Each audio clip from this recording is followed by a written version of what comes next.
The Hidden History Special is brought to you by H-E-B.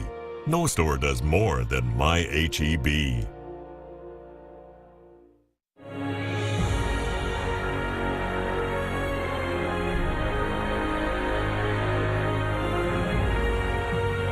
Welcome to Hidden History, our special presentation highlighting the impact of Black history on Texas and our country. I'm Robert Hadlock. In the next half hour, we'll look at stories about the influence of African Americans and efforts to preserve that history, including one Texas professor's work to restore recordings from the golden era of Black gospel music. And we'll see how a small town is working to preserve the childhood history of one of the most famous athletes in the world. We start in East Austin. That part of town has traditionally been home to a large part of the city's African American community. But as the city grows, rising property values have pushed many longtime neighbors and businesses out. One business facing the struggle of when to stay and when to go is Sam's Barbecue. Candy Rodriguez shows us how this landmark, Black-owned business, is weighing a multi-million-dollar offer to move out. For many in East Austin, much of what was once there is now but a memory. We had a whole lot of black business in the black community, and they done slowly cleared it all out. From Black-owned restaurants to neighborhood convenience stores. The area has undergone some changes throughout the years. But now they changing everything. They changing everything. But one business that still stands to this day is Sam's Barbecue. We own our business, so we still here. Serving up everything from brisket, sausage and chicken to ribs and even mutton. Mutton makes up your first cousin 3 times. With a promise like no other. You don't need no teeth to eat my beef.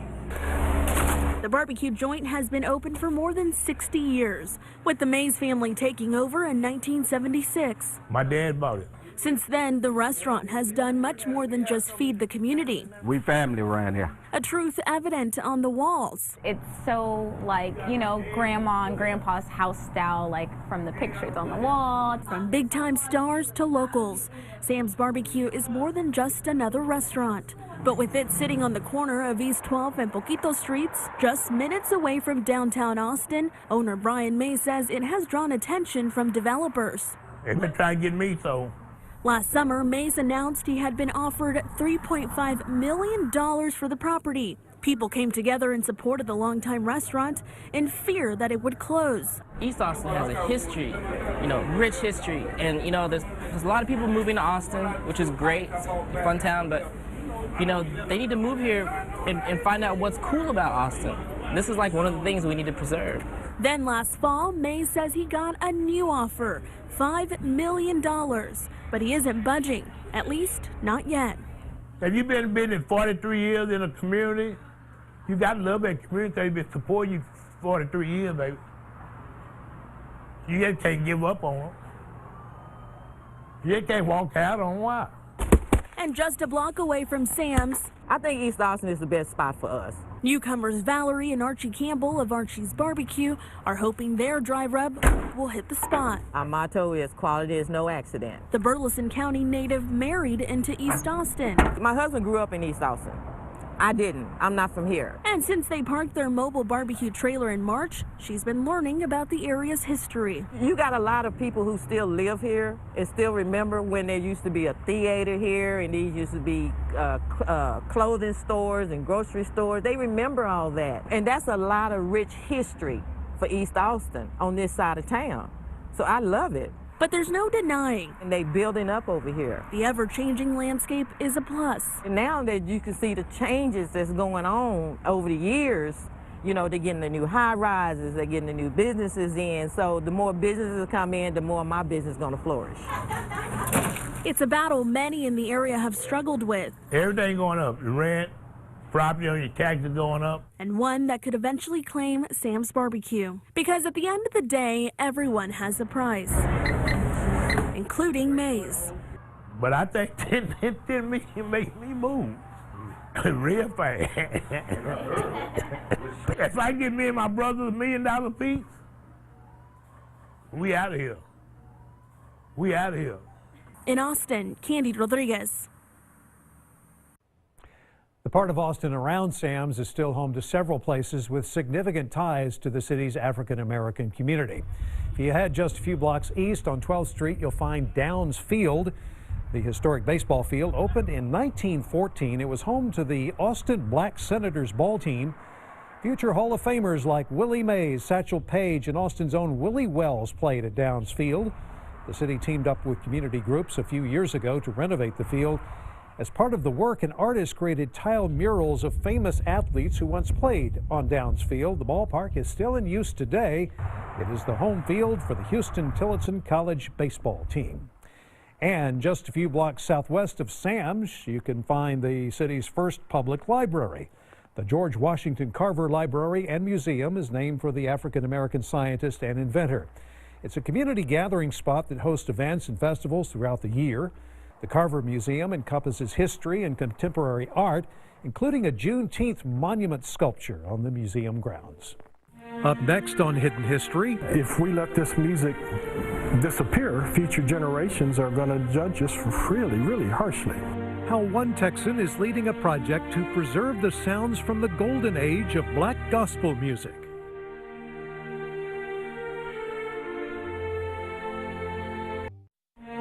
Welcome back to Hidden History, where we are highlighting stories of African American history in Texas and around the country.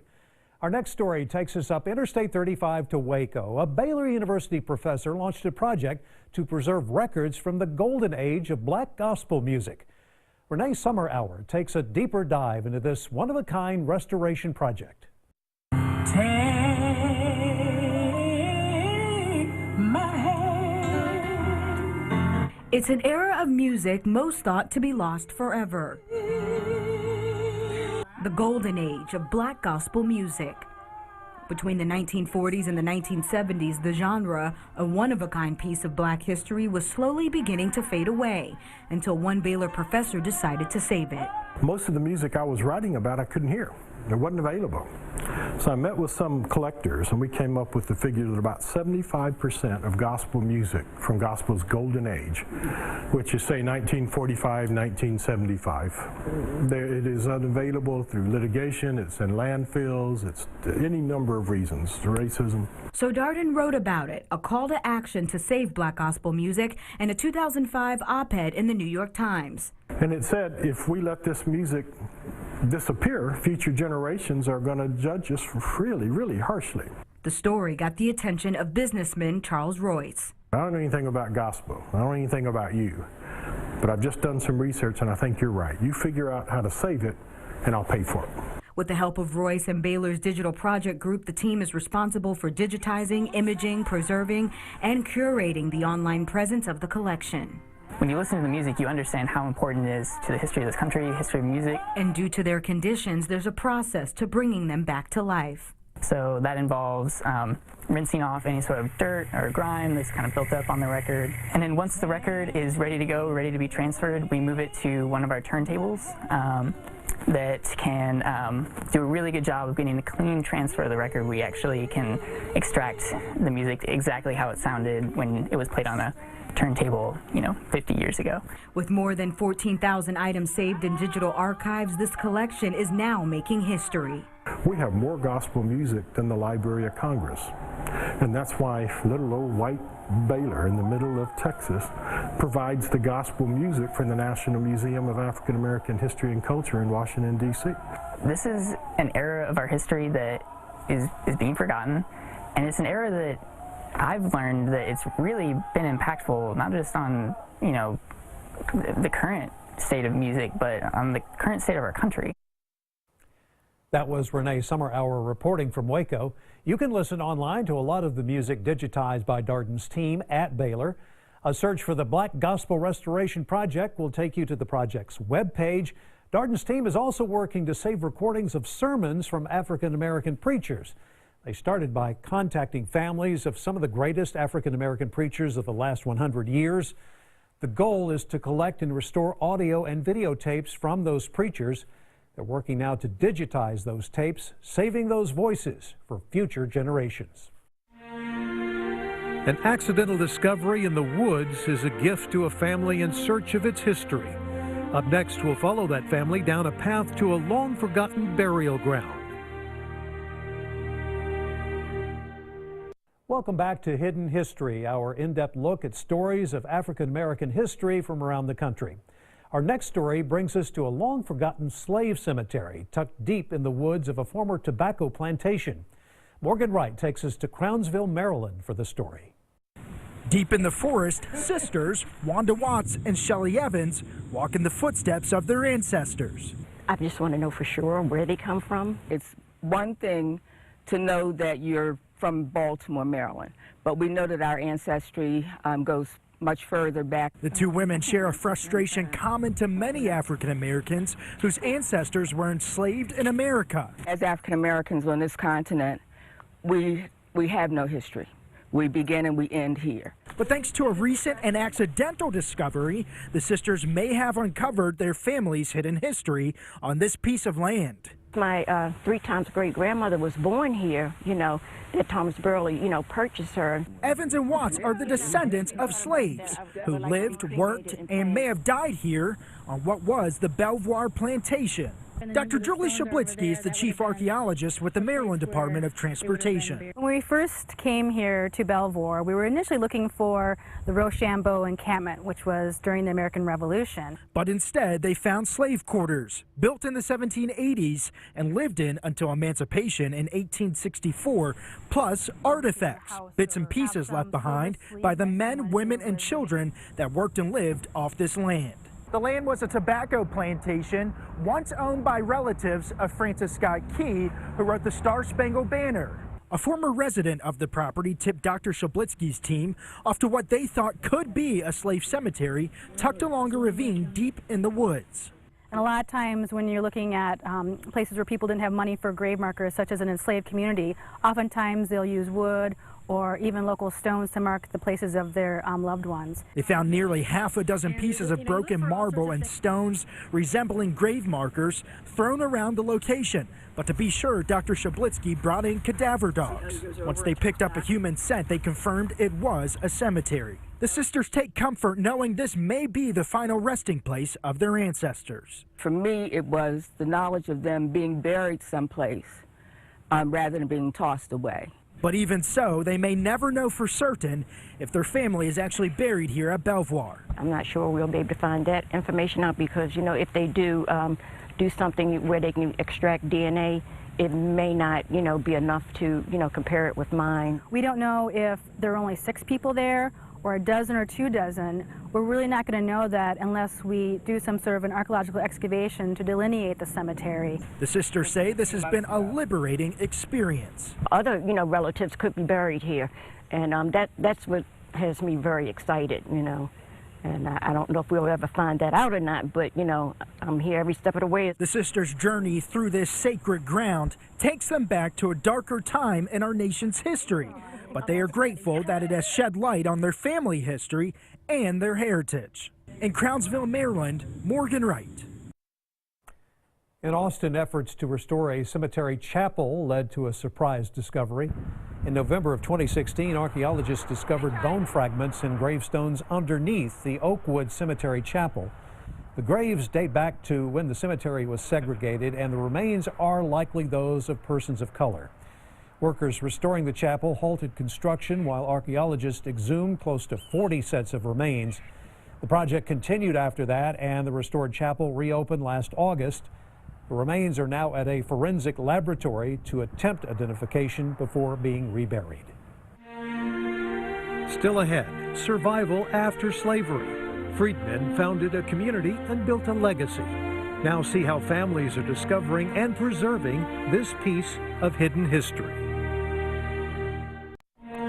Welcome back to Hidden History, a special project to highlight African American history in Texas and around the country. Our next story takes us to a little town with a big history of survival after slavery. Ashanti Ford takes us to Nicodemus, Kansas, to retrace the steps of history. Slavery produced in us a spirit of determination and tenacity to build and sustain an entire town from the ground up. It was an organized effort to create a town and to solicit people that could make it in this town. But Angela Bates, director of the Historical Society, says when they arrived, there was nothing but dirt roads, and the nearest town, Ellis, was a 2-day walk away. What you have is a situation where people are pretty much starving to death. Amidst their struggle, there were multiple claims on the land. The Osage as well as the Potawatomi both claim that they've been here to Nicodemus. This was during a time that most considered Native Americans to be dangerous. The Indians communicated with them by having the game and throwing it on the ground, that they were not there to harm them. The native people helped the former slaves survive the harsh conditions of their first winter in Nicodemus. Now this new town, soon populated by 600 people, had hit a high point. They built their own schools, churches, stores, and banks. The residents of Nicodemus used their skills learned during slavery and created a new life for themselves. They even were promised a railroad, which would soon help with the flow of resources. The railroad never came, but the 1930s Depression did, and the town couldn't survive. A town with a history built on freedom and hope. And we spoke to some of those that live in the community about how they're keeping their town's history alive. I am a 6th-generation descendant of one of the first families that came to Nicodemus. I come from the Williams line of the family. This is my great-grandfather, Neil Williams. I'm a Cannon and Jones, which were descendants of the Slaughters and Dorseys. Each of them say what brings people back to Nicodemus every year is the Emancipation celebration. That's been going on since 1877. More than 140 years of freedom, an accomplishment that Bates says is worth celebrating. I think that being a part of the families of Nicodemus and knowing that our forefathers endured slavery and then they came to the West and had the vision to help to establish an all-black town and govern themselves out. I mean, that's something to be very, very proud of. In Nicodemus, Kansas, I'm Ashanti Ford. Freedmen settlements can be found around the country. The best known in Central Texas are the Clarksville and Wheatsville neighborhoods in West Austin. There's also St. John Colony in Caldwell County, formed in 1870 southeast of Austin.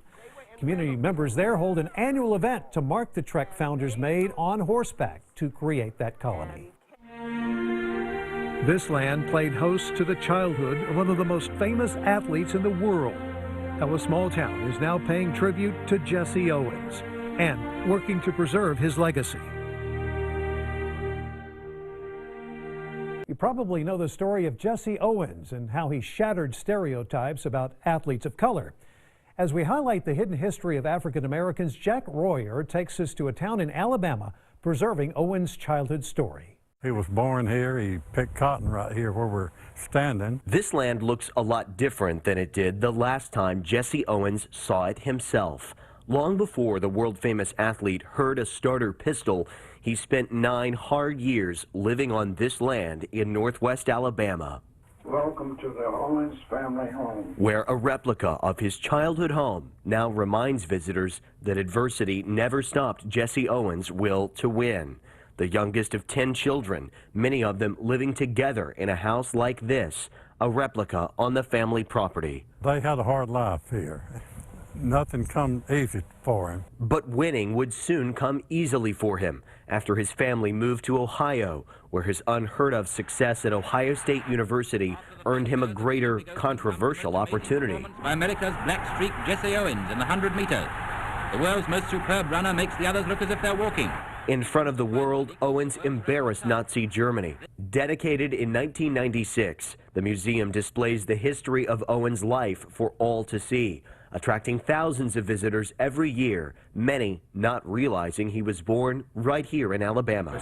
People will argue with you about that, actually. Jesse Owens would continue those impacts until his death in 1980. His birthplace perhaps hard to find, but it's also hard to forget, as the impact he had on the sporting world paved a way for today's athletes to succeed. Jesse Owens called Ohio home for most of his life. Last year, the state named a new state park in his honor. It will become the largest state park in Ohio. Owens' daughters helped plant trees at the dedication ceremony. Owens' family legacy also has an Austin tie. His great-nephew, Chris Owens, played basketball for the University of Texas. He graduated in 2002 and then played briefly in the NBA. Owens also played several seasons overseas. We hope you enjoyed our look at the hidden history in Texas and around the country. I'm Robert Hadlock. Thank you for joining us, and good night.